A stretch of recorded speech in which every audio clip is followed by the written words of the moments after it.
हम प्रिय छात्रा, बेटे हम कर रहे हैं संस्कृत साहित्य और इसमें करेंगे हम महाकाव्य, गद्य काव्य और चंपू काव्य। पिछली कक्षा में हमने अपनी ही पाठ्य पुस्तक के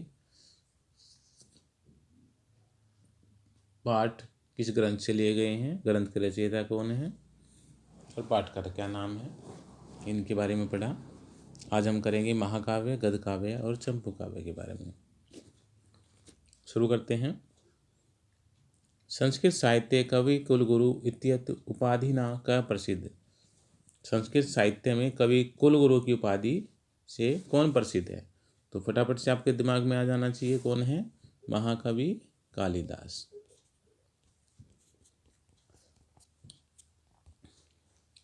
दूसरा देखें, महाकाव्य से आरंभे नमस्कारात्मक, आशीर्वचनात्मक, खालिस्तान व मंगलाचरणम भवति। महाकाव्य के आरंभ में हम नमस्कार, आशीर्वचन और क्या, कथा निर्देश। ठीक है, तो क्या आएगा इसमें? कथा निर्देश। ठीक है, अगला देखें, महाकाव्य से नामकरणम प्राय कवे कथानकस्य खालिस्तान च नामना क्रियते। महाकाव्य का जो नामकरण है वो या तो कथा के आधार पे होता है या किसके, नायक के आधार पे होता है। ठीक है, तो इसमें क्या आ जाएगा? नायक आ जाएगा, तो नायकस्य लिखेंगे इसको। ठीक है,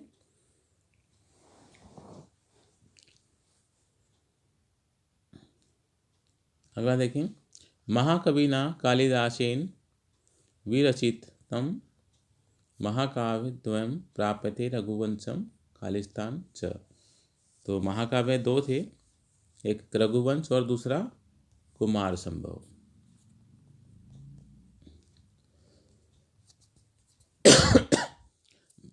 बेटा महाकवि कालिदास की 7 कृतियां उपलब्ध हैं, होती हैं जिसमें 2 खंड काव्य हैं, 2 महाकाव्य हैं और 3 नाटक हैं।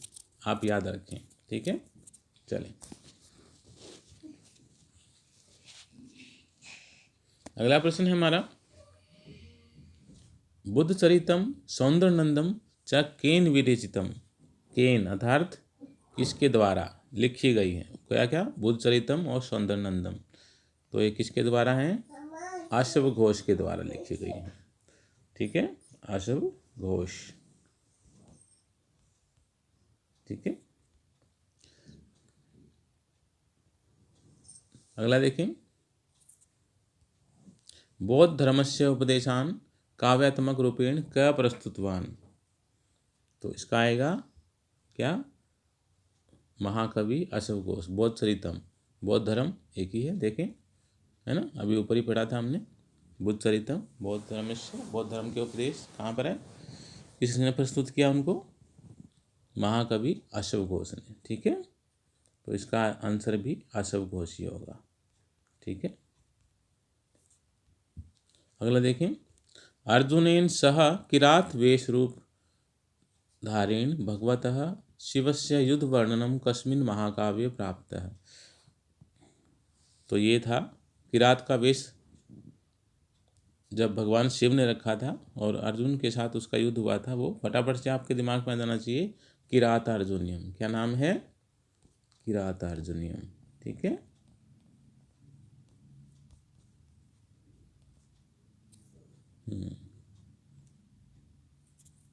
अगला देखिए, मनोरंजनेन सह संस्कृत व्याकरणस्य ज्ञान प्रदानम कस्य महाकाव्यस्य प्रमुख उद्देश्यम। तो ये था रावण वधम का। क्या था इसमें? फटाफट से दिमाग में आ जाना चाहिए, रावण वधम। अगला देखें, महाकविना कुमार दासेन विरचितम महाकाव्यमस्ति। तो ये है जानकी हरणम। क्या है? जानकी हरणम।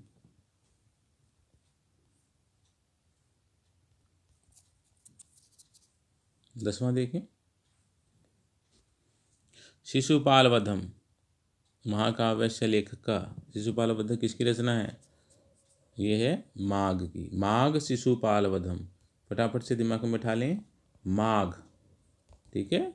माघ की कौन सी रचना है? शिशुपाल वधम, ठीक है। अगला देखें, नल दमयंतो महाकाव्यम। नल दमयंतो महाकाव्यम कौन सा है? फटाफट से आपके दिमाग में आ जाए। नेषधेय चरितम। क्या है? नेषधेय चरितम, नेषधेय चरितम, ठीक है।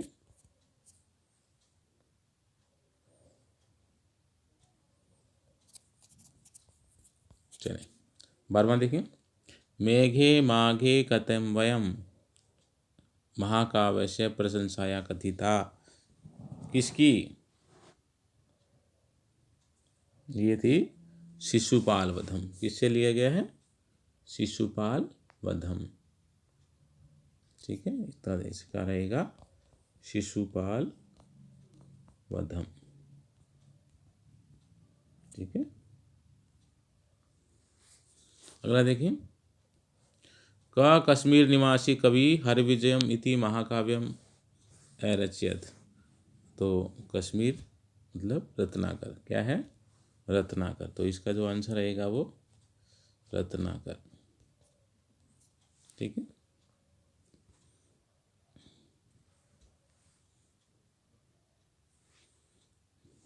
अगला देखिए, महाकविना क्षेमेंद्रेण कति महाकाव्यानि विरचितानि। कितने? तो इसके क्षेमेंद्र के कितने थे? 3 थे। कितने महाकाव्य थे? 3, ठीक है।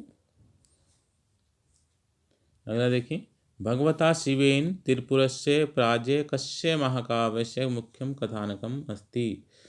तो इसका रहेगा श्री कंठ चरितस्य। क्या रहेगा? श्री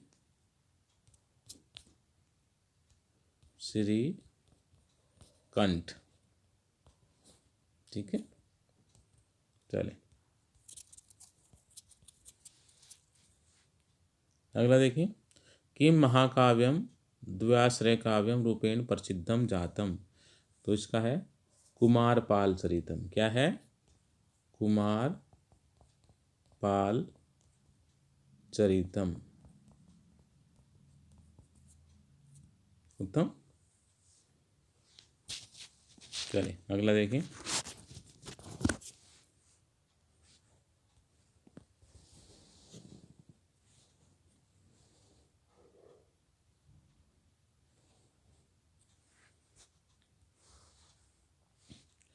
सर्गबद्धा रचना। सर्गों से बधी हुई रचना को क्या कहा जाता है? महाकाव्य कहा जाता है। क्या कहा जाता है? महाकाव्य, ठीक है।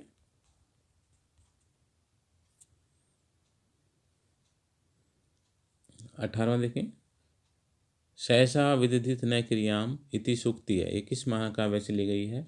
और ये ली गई है किरातार्जुनीयम से। किससे? किरातार्जुनीयम, ठीक है।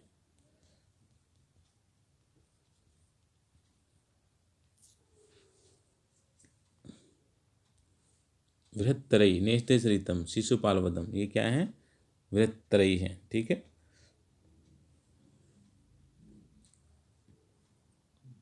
इसमें कौन कौन सी है? नेस्ते सरितम, शिशुपाल वधम, और तीसरी कौन सी है? किरातार्जुनीयम। क्या है? इसमें भी किरातार्जुनीयम आएगा 19वें में भी, ठीक है।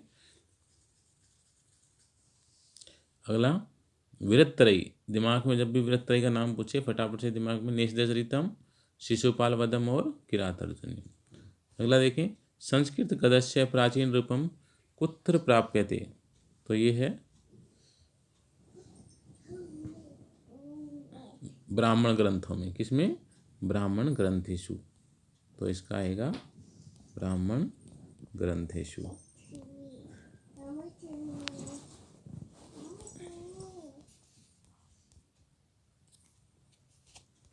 चलो अगला देखिए, समुद्रगुप्त प्रशस्ति इति शिलालेख का रचित किसके द्वारा रचित किया गया? तो ये था हरिसेन के द्वारा। इसके द्वारा? हरिसेन लेखक का नाम है, ठीक है।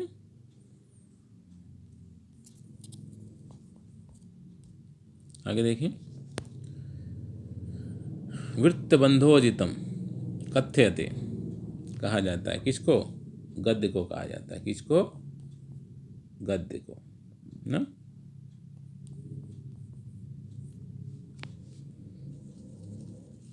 24वां देखिए, प्रमुख गद्यकारेषु सुबंधु, दंडी और बाणभट्ट।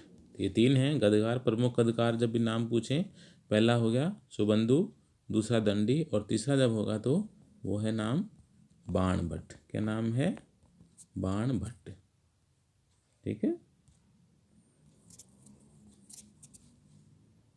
ये 25वां नंबर देखिए, बहुत ज़्यादा पूछा जाता है। ये 4 शब्द हैं, इनको दिमाग में बैठा लें बिल्कुल। गद्यम कविनाम निक्षम वदंती। क्या आता है? निक्षम वदंती। तो इसमें से कोई भी आपको खालिस्तान दे दिया जाता है, इसको दिमाग में बैठा लें। ठीक है। गद्यम कविनाम निक्षम वदंती, बहुत ज़्यादा इम्पोर्टेंट है। अगला देखिए, 10 कुमार सरितम इति प्रसिद्धम गद्यकाव्यम के अरचयत। इसके द्वारा लिखा गया है, ये है दंडी के द्वारा। 10 द मतलब दंडी। क्या है? दंडी। दंडी के द्वारा लिखा गया। ठीक है।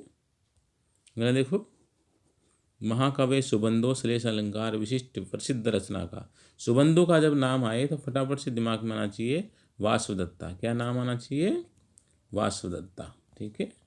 सुबंधु वासुदत्ता, इस प्रकार से इसको अच्छे से याद कर लें। सुबंधु वासुदत्ता। दंडी 10 कुमार सरितम। ठीक है। गद्य काव्य के 2 भेद हैं। गद्य काव्य से 2 भेदस्तः कौन कौन से? आख्यायिका और एक कथा। क्या है? कथा। ये गद्य के 2 भेद हैं, पहली कथा है और दूसरी आख्यायिका है। ठीक है।